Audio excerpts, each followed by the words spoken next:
ہسپتال کا فضلہ اکٹھا کرنے اور مناسب طریقے سے ٹھکانے لگانے کا انتظام۔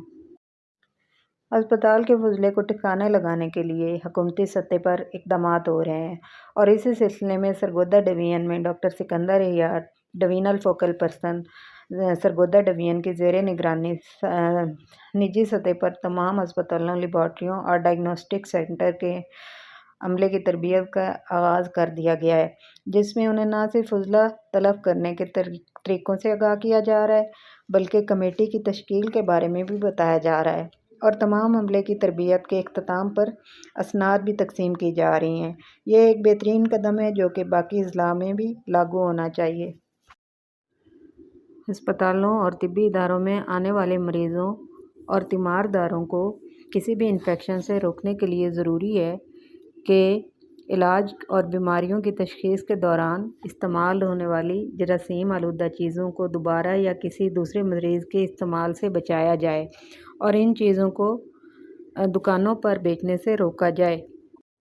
ہر چیز کسی نہ کسی مقصد کے لیے بنائی جاتی ہے اور جب اس کا استعمال ختم ہو جاتا ہے تو اس کو فضلہ یا کوڑا کرکٹ کا نام دیا جاتا ہے۔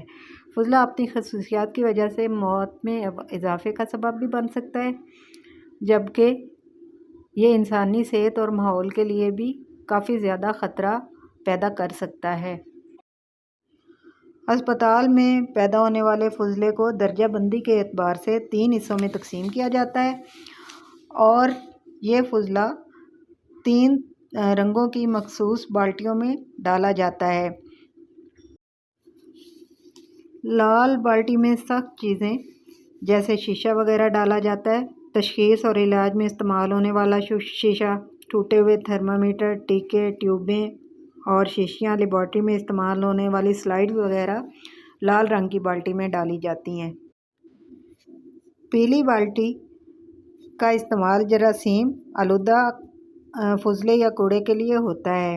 خطرناک اشیاء جیسے خون اور رطوبات آلودہ پٹیاں، استعمال شدہ کاٹن، خون آلود چیزیں، جسم سے خارج ہونے والا مواد، پیپ، بلغم، سرجری کے دوران کٹنے پھٹنے والے گوشت کے ذرات اور مریض کے بدن کی رطوبت، ٹشوز، اعضائے بدن، خون اور جسمانی رطوبتیں پیلی بالٹی میں ڈالی جاتی ہیں۔ سفید بالٹی غیر جراثیم آلودہ کوڑے کے لیے استعمال ہوتی ہے۔ یہ بھی کہا جا سکتا ہے کہ سفید بالٹی میں غیر خطرناک فضلہ ڈالا جاتا ہے، ایسا کوڑا جو جراثیم آلودہ نہ ہو، مثلاً گتے کے ڈبے، ایروسول پیکنگ میٹیریل، بچے کھچے روٹی کے ٹکڑے، چھلکے پھلوں کے اور فالتو چیزیں۔ یہ بغیر کسی ٹریٹمنٹ کے میونسپل کوڑے اور کچرے کے ساتھ تلف کی جا سکتی ہیں۔ ہسپتالوں میں مخصوص سیفٹی باکس یا شارپ کنٹینر بھی استعمال ہوتے ہیں۔ تمام تیز دھار اشیاء جیسے نوزل، بلیڈ، سرنج کی سوئی، خون لگانے والے سیٹ اور دیگر چیزیں جو جسم کو چیرہ دے سکتی ہیں، انہیں علیحدہ شارپ کنٹینر یا سیفٹی باکس میں ڈالا جاتا ہے۔ یاد رکھیں، خطرناک فضلے کو ہمیشہ انسینریٹر یا پھر کوڑا جلانے والی مشینوں میں جلایا جائے گا اور اس کے علاوہ جسمانی اعضاء کو تلف کرنے کے لیے ایک گڑھا کھودا جائے گا اور اس میں وہ دفن کریں گے۔